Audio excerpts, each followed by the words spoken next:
어려운 본문입니다. 전하는 것도 어렵지만 들으시기에도 쉽지 않으실 것입니다.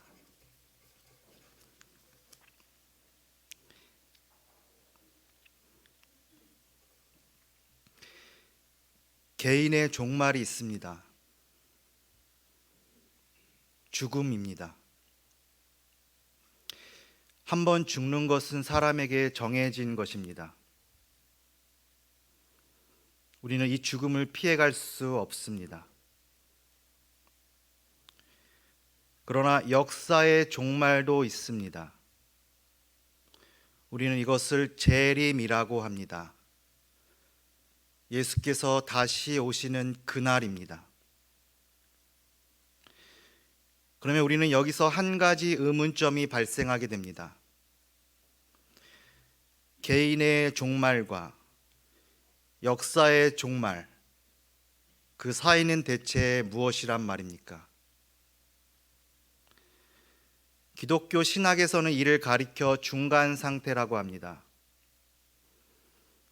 한 사람이 죽었으나 아직 주님이 재림하시기 이전의 상황을 말합니다. 오늘 본문이 그렇습니다. 오늘 본문은 누가복음 16장의 기록입니다. 여기서 주님은 비유를 통해 하나님의 말씀을 전하고 계십니다. 따라서 우리는 우선 이 비유에 대해서 이해할 필요가 있습니다.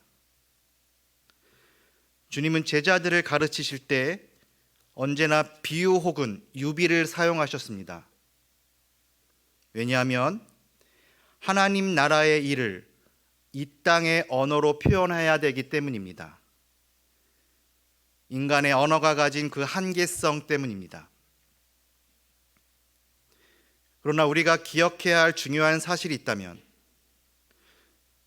주님은 언제나 이 땅에 속한 사실을 가지고 하나님 나라를 말씀하셨다는 것입니다.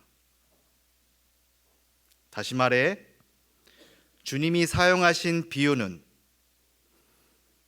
이 땅의 언어와 연속성을 가지지만 또한 연속되지 않는 측면도 있다는 것입니다.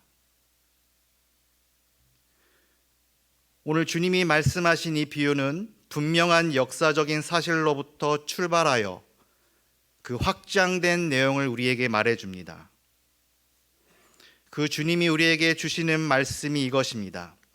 이것을 기억하라는 것입니다. 이제 그는 여기서 위로를 받고 너는 괴로움을 받느니라. 이름 없는 부자를 향한 주님의 음성입니다. 우리는 흔히 이 본문을 부자와 나사로라고 기억합니다. 거지 나사로의 이름이 기록되었기 때문입니다. 그러나 놀랍게도 성경은 이 부자에 대해서는 그 이름을 우리에게 말해주지 않습니다. 따라서 오늘 우리는 이 본문을 다음과 같이 이해해야만 합니다. 이름 없는 부자와 거지 나사로입니다. 여기서 우리는 왜 성경이 이 부자의 이름을 기록하지 않았는지 생각해 볼 필요가 있습니다. 사실 이 부자는 모든 사람이 원하는 돈을 많이 가지고 있었습니다. 이는 누구나 그 사람의 이름을 기억하고 있을 가능성이 크다는 뜻이기도 합니다. 그러나 누가복음을 기록한 저자 누가는 이 부자의 이름을 기록할 수가 없었습니다. 왜냐하면 성경의 저자이신 하나님께서 기뻐하지 않으셨기 때문입니다. 무슨 뜻입니까? 하나님께서 그의 이름을 도무지 기억해내지 못하셨다는 것입니다. 마태복음 7장 23절에서 내가 너희를 도무지 알지 못하니 내게서 떠나가라고 주님은 말씀하신 적이 있습니다. 1세기 당시에 많은 이들은 예수를 가리켜 주여 주여라고 외쳤습니다. 그러나 우리 주님의 반응은 너무나 냉정했습니다. 그들이 하나님의 법을 무시하며 살아갔기 때문입니다. 사실 유대인들에게 이름은 중요합니다. 이름은 그 사람이 누구인지를 말해주기 때문입니다. 그가 어떠한 인생을 살아가는지를 보여준다는 것입니다.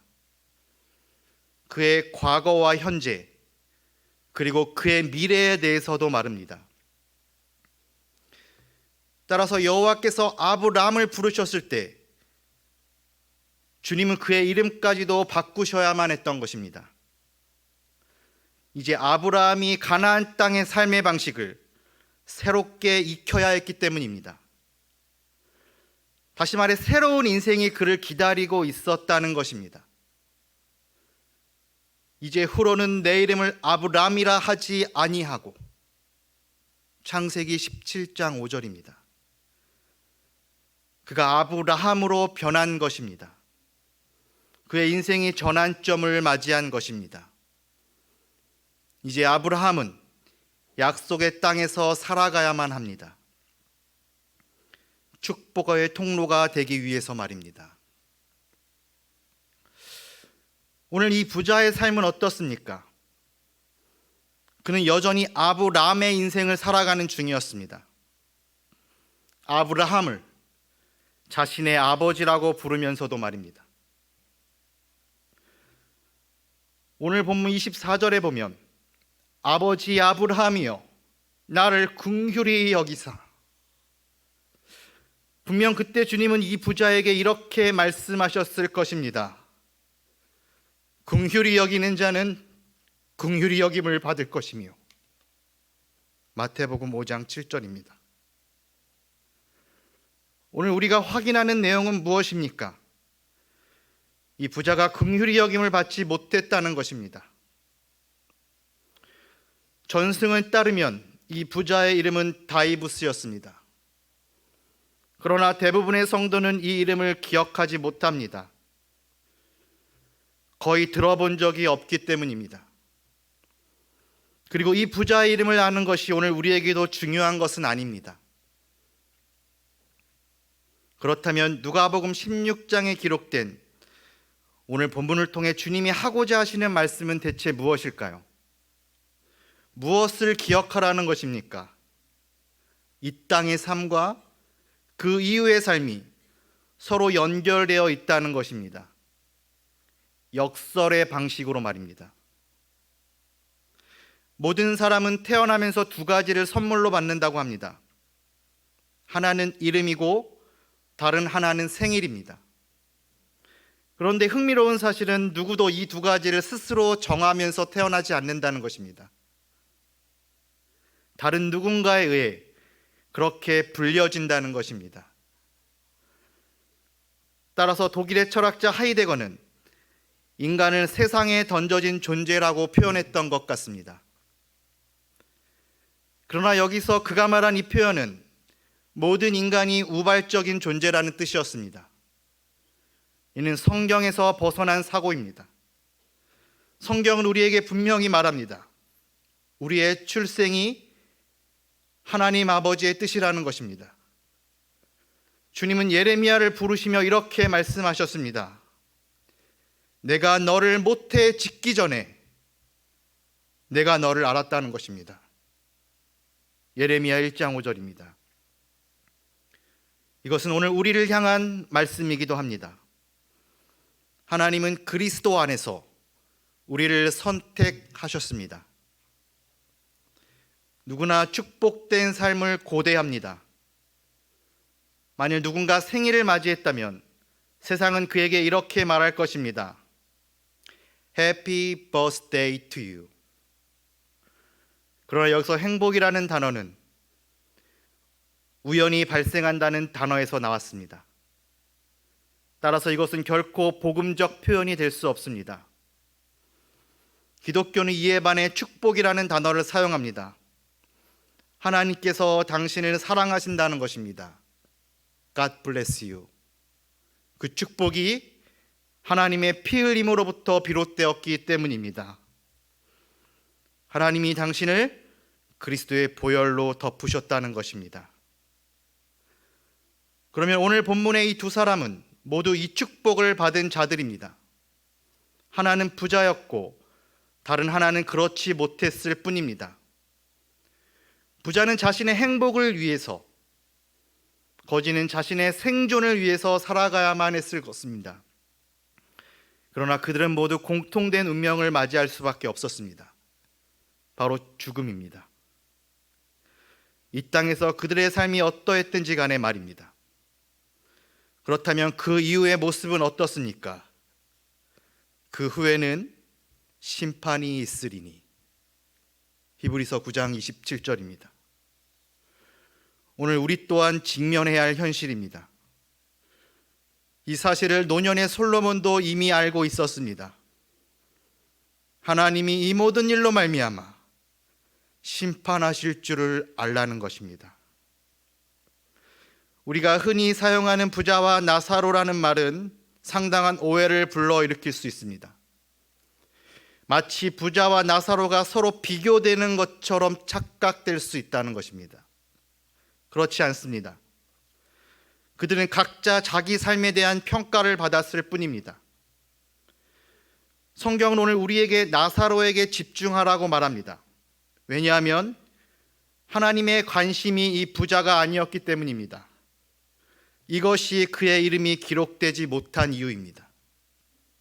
오늘 우리가 아는 사실은 오직 하나입니다. 우리가 거지의 이름을 기억한다는 사실입니다. 나사로입니다. 분명 그의 부모는 그에게 아름다운 삶을 물려주지 못했습니다. 그러나 그에게 아름다운 이름을 남겨준 것만은 분명합니다. 나사로는 하나님께서 도우신다는 뜻이라고 합니다. 우리가 아는 바 성경에는 2명의 나사로가 등장합니다. 오늘 본문의 나사로와 요한복음에 등장하는 나사로입니다. 요한복음 11장 1절에 보면 어떤 병자가 있으니 이는 나사로라. 이 두 사람에게는 너무나 중요한 공통점이 있습니다. 그들의 이름이 같다는 사실을 제외하고서도 말입니다. 이는 그들이 죽음 이후의 배경하에서 등장한다는 사실입니다. 즉, 부활이라는 신학적 배경이 그들의 이야기를 구성하고 있는 것입니다. 오늘 본문 16장 31절에 기록된 내용이 무엇입니까? 죽은 자 가운데서 살아나는 자가 있을지라도. 요한복음에 등장하는 나사로는 아닐까요? 그는 죽은 지 나흘 만에 살아난 사람입니다. 그들은 모두 주님이 사랑하시는 자들이었습니다. 비록 이 땅에서 그들의 삶이 비참했을지라도 말입니다. 따라서 오늘 주님은 이것을 말씀하고 계십니다. 이것을 기억하라. 이제 그는 여기서 위로를 받고. 그러나 아직 우리에게는 해결되지 못한 문제가 남아 있습니다. 왜 부자는 죽음 이후에도 그 삶이 아름답지 못했을까 하는 점입니다. 한 가지 분명한 사실은 그가 섬기던 물질이 그를 구원으로 인도하는 데 실패했다는 것입니다. 마태복음 6장 24절에 너희가 하나님과 재물을 겸하여 섬기지 못하느니라. 오늘 부자는 물질을 자신의 신으로 섬겼을 뿐입니다. 그리고 그 신이 구원한 능력이 없었을 뿐이었습니다. 여호와께서 아브라함을 아브라함으로 부르신 목적, 이것은 그를 축복의 통로로 사용하고자 하심이었습니다. 너를 축복하는 자에게 내가 복을 내리리라.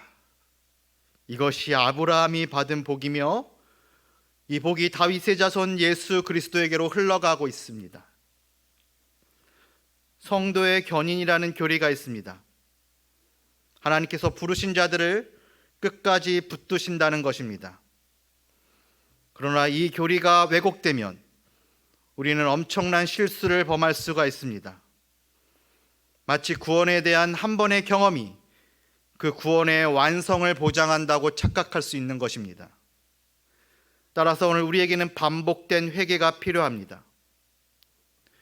비유적으로 이 교리를 왜곡한 구원파가 있습니다. 그리고 우리는 그들의 종말을 확인하게 되었습니다. 수많은 생명이 바다 아래로 수장되고 말았기 때문입니다. 세월을 아끼라. 이것이 오늘 주님께서 하시는 당신의 음성입니다. 출애굽한 이스라엘 백성들이 광야로 들어섰을 때 성경은 그들을 향해 광야 교회라고 말씀하셨습니다. 그러나 그 공동체의 종말은 어떻게 되었습니까? 믿음에 순종한 갈렙과 여호수아, 그리고 그들이 구원받지 못할 것이라고 했던 20세 이하의 자녀들만이 약속의 땅을 밟았습니다. 철학자 플라톤은 다음과 같이 물었다고 합니다. 누가 감옥이 없기를 바라겠는가? 그가 이렇게 대답했다고 합니다. 거기에 가야 할 사람들이다. 말씀을 정리합니다. 우리가 고백하는 믿음의 내용이 사도신경입니다. 십자가에 못 박히신 주님은 음부로 내려가셨습니다. 그리고 그곳에서 주님은 자신의 승리를 선포하셨습니다. 그가 또한 영으로 가서 옥에 있는 영들에게 선포하시니라. 베드로전서 3장 19절입니다. 이 부활의 승리를 선포하는 것이 그리스도를 따르는 제자들의 열매입니다. 말씀을 마치고자 합니다. 1546년 종교개혁자 마르틴 루터는 이렇게 고백했습니다. 우리는 거지다. 그것이 참이다. 기도하시겠습니다. 살아계신 아버지 하나님, 이 시간 우리가 주님 앞에 기도하며 나아가기를 원합니다. 죽음보다 확실한 사실이 있습니까? 태어날 때는 그 순서가 있다고 합니다. 그러나 아버지께 돌아갈 때는 그 순서가 없다고 합니다. 우리가 이 종말에 비추어 오늘을 바라보게 하옵소서. 오늘 우리가 어떠한 길을 걸어가야겠습니까? 우리의 이름이 하나님 앞에 기록되기를 원합니다. 하늘의 책에 우리의 이름을 기록하여 주시옵소서. 우리 이 믿음 가지고 함께 기도하며 잠깐 나아가도록 하겠습니다. 기도하시겠습니다. 살아계신 아버지 하나님, 이 시간 우리가 주의 음성을 듣습니다. 이것을 기억하라. 이 땅의 생이 후에 반드시 심판이 있다. 살아계신 우리 주 예수 그리스도 앞에서 선한 증언을 하신 예수 그리스도를 우리가 기억하게 하옵소서. 사도 바울도 이 기록을 남겼습니다. 너희가 그리스도의 복음을 전하라는 것입니다. 오직 성령이 우리에게 부어짐은 너희를 증인으로 삼고자 함이라고 하셨습니다. 우리가 교회 공동체를 넘어 증인된 공동체로 나아갈 수 있게 하여 주시옵소서. 우리가 주 앞에 거지 힘듦을 기억합니다. 누가 주 앞에 부요함을 자랑하겠습니까? 우리 자신의 이름이 주 앞에 기록되는 것으로 너희가 자랑하라고 하지 아니하였나이까? 내가 이 땅에 불을 던지러 왔노니 자기 원수가 자기 가족 식구니라. 거룩하신 아버지 하나님이시여, 우리가 이 믿음 가지고 온전히 거할 수 있게 하여 주시옵소서. 그리스도의 복음이 여전히 안개 가운데 가려 있습니다. 그 복음의 증인들로 나아가게 하여 주옵소서. 이것이 주께서 부활하사 승천하신 이유입니다.